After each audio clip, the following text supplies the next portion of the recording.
For decades, he was the gold standard, a symbol of cool confidence, masculine excellence, and effortless charm. The name James Bond wasn't just a name, it was a cultural blueprint for masculinity. But then he changed. The tuxedos still fit, the cars were just as sleek, but something behind the eyes was different. We started to see a Bond who was vulnerable, a man tormented by his past, heartbroken by love, and unsure of his place in the world. So what happened? Was this a necessary evolution to keep the character relevant? Or, in the writer's attempts to deconstruct a cultural icon, did they fail to build a compelling hero in his place? Why did a character who once defined traditional masculinity become a character at war with himself? We're going to break down how the writing of James Bond lost its way, and why that matters. To understand the modern identity crisis, you first have to understand the original blueprint. You have to go back to the beginning, back to the 1960s, and a new kind of hero defined by Sean Connery.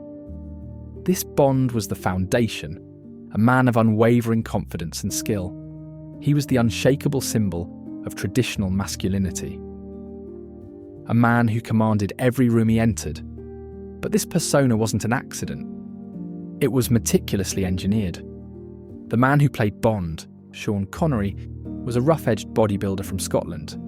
It was director Terence Young who took him under his wing. He taught him how to dress, how to walk, how to order the right wine. He manufactured the sophisticated gentleman we know today. This manufactured ideal became a global phenomenon. This Bond wasn't a hero driven by emotion. He was a cold and singular force, dedicated to protecting his country. What made this era so influential wasn't just the action. It was a cultural shockwave. James Bond became more than a character. He became a brand, an aspirational lifestyle package sold to an entire generation of men. From his impeccably tailored suits to his iconic quips, he was the benchmark for sophistication. His masculinity wasn't something to be deconstructed. It was the very source of his power and his appeal. He existed in a world of clear purpose, a world where his ruthless actions were in service of king and country. This was the institution of Bond, built on a simple, powerful idea of male excellence. And this was the clear foundation that every subsequent version would be measured against and eventually try to escape. By the 1970s, the world had changed, and so did Bond. George Lazenby had stepped in briefly, but the real test of the new blueprint came with Roger Moore. His Bond wasn't defined by brute force, but as a suave gentleman. He fought villains with his wit as much as his fists. The writing embraced humour and a raised eyebrow. It proved the formula could be adapted to a new actor and a new decade. The next shift was a return to a harder edge. Timothy Dalton brought a new intensity back to the character. He was a cold and effective professional, but the writing gave him a quiet gravitas. His portrayal was a more serious and grounded performance, closer to the Bond from Ian Fleming's books. This wasn't an identity crisis, it was an elegant transition. The formula was proving to be remarkably durable. Then came Pierce Brosnan, who was a great all-rounder. He brought back the suave charm while effortlessly adapting to a modern, complex world. And it was here that the franchise showed its ultimate confidence. The writers addressed the critique of the character head-on. In GoldenEye, the new M looks him in the eye and says, "Because I think you're a sexist, misogynist dinosaur, a relic of the Cold War." This wasn't a crack in the foundation. It was an acknowledgement of the changing times. It was a statement from the writers that even though Bond was a man from a different era, his heroism was timeless. The blueprint could absorb criticism and become even stronger. The writing of this period proved the formula was truly flexible. It could be updated, made more serious, and even criticise itself, all without changing the character's core identity. This is what makes the next chapter so dramatic, because the next era wouldn't just update the formula, it would try to break it entirely. The arrival of Daniel Craig in Casino Royale introduced something entirely new to the blueprint: genuine emotional vulnerability. The second half of the film was driven entirely by his love for Vesper Lynd, a love so profound that he was willing to quit the service for her. Her betrayal and death didn't just end the mission. They created the deep emotional wound that would define his character for the next 15 years. The true betrayal of the Blueprint, however, came in its sequel, Quantum of Solace. The film is bleak and chaotic. It contains a moment that is completely unprecedented in the franchise's history. Trapped in a burning building with the film's leading lady, with no clear exit, Bond makes a choice. He gives up. He raises his pistol, ready to end both their lives before the fire can. He is only saved when a section of wall falls, revealing explosive gas tanks behind it. An opportunity presents itself, and he takes it. This is the fundamental break. The original Blueprint was built on a hero of supreme resourcefulness. A man who, when trapped, would find an innovative, creative solution. From Connery to Brosnan, Bond's mind was his greatest weapon. But in this moment, that weapon is holstered. He is a man succumbing to despair, his fate left entirely to chance. For the first time, the writers had created a Bond who didn't have a plan, and this crisis of confidence would set the stage for the era's greatest success, and its ultimate controversies. Just like Bond, we have to adapt to the modern world. Every time we go online, data brokers and advertisers track our every move, and hackers are waiting on unsecured Wi-Fi networks.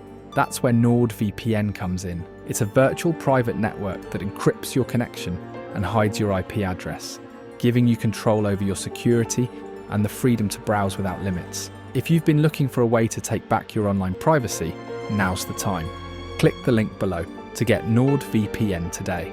After the bleakness of its predecessor, the franchise delivered Skyfall. It remains the highest-grossing Bond film of all time. It was a critical and commercial juggernaut, but its success wasn't a fluke.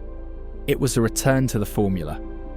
Skyfall succeeded because it didn't try to break the Blueprint, it intelligently updated it. The film grappled with contemporary anxieties. M's speech at her hearing perfectly captured this new reality. Look around you. Who do you fear? Can you see a face, a uniform, a flag? No, our world is not more transparent now. It's more opaque. It's in the shadows. That's where we must do battle. A world of shadow warfare, where the lines were no longer clear. This made Bond, the man on the ground, more relevant than ever. But the film masterfully balanced this modernity with a deep respect for tradition. It brought back Q, Moneypenny, and the iconic Aston Martin DB5. And it gave audiences a Bond who was both psychologically deep and supremely competent. The story delved into his childhood trauma, but it didn't define him. Instead, his past was the forge that created the weapon. M's death wasn't melodrama. It was treated with the weight and respect it deserved. Skyfall was the perfect blueprint for a 21st century Bond. It proved that emotional depth and traditional heroism could coexist.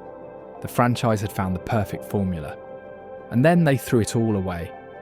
The success of Skyfall gave the franchise a clear path forward. But the writers of Spectre and No Time to Die chose a different one. They didn't just ignore the blueprint, they set it on fire. The first act of narrative malpractice came in Spectre. The writing made a disastrous choice, revealing Blofeld as Bond's estranged foster brother. This didn't create a grand, epic narrative. It made the world of James Bond feel small and coincidental. It reduced a legendary rivalry to a petty family squabble. On top of that, the writing gave us a romance with Madeline Swan that felt completely unearned. Bond and Madeline fall in love so quickly, it strains all credibility. But the confused identity truly unravelled in No Time to Die. The film delays Bond's appearance for nearly 6 minutes. It instead shows Madeline's childhood backstory, a bizarre choice that prioritises a secondary character over the hero and throws out the normal action opening expected by fans and a key part of the Bond formula. The writing then presents a who's the father plot, turning a spy thriller into a family melodrama. The plot introduces Bond's secret child with a partner who actively hid that child from him. The writing creates gaping plot holes, suggesting a spy agency like MI6 was completely unaware of this. This confused narrative reached its peak with the deaths of Bond's greatest ally and his arch nemesis. Blofeld's death was a non-event, a passing detail, and the death of Felix Leiter was treated with shocking irreverence, a sharp contrast to License to Kill, where the brutal attack on Felix sent Bond on a furious, unsanctioned rampage for most of the film. Here, both deaths are just other plot points. These writing choices reveal a fundamental shift. The writers were no longer trying to balance the character. They were trading his aspirational, confident identity for one defined by vulnerability and personal struggles. The result was a hero whose identity was lost, a man caught in a struggle between old iconography and new intentions, leaving a film that failed to capture the essence of Bond.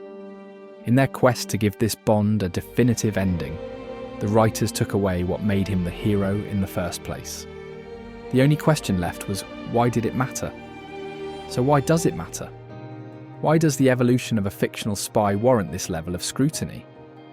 It matters because the story of James Bond is no longer just about James Bond. It's a story about our changing relationship with our heroes.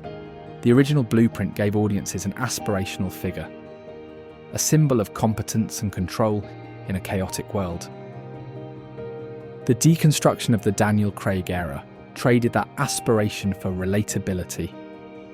It gave us a hero who was just as damaged and uncertain as the world he was trying to save. This has left the franchise at a crossroads, with a fan base split down the middle. Some argue this vulnerable hero is a necessary evolution, that the old Bond simply has no place in our modern world.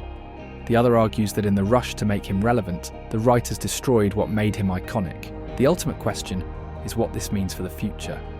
Can the original blueprint for a confident, masculine hero ever be restored? Or in our need to deconstruct the icons of the past, have we forgotten how to build heroes for the future? If you want more writing analysis, click subscribe and check out this video about how Shogun masters quiet tension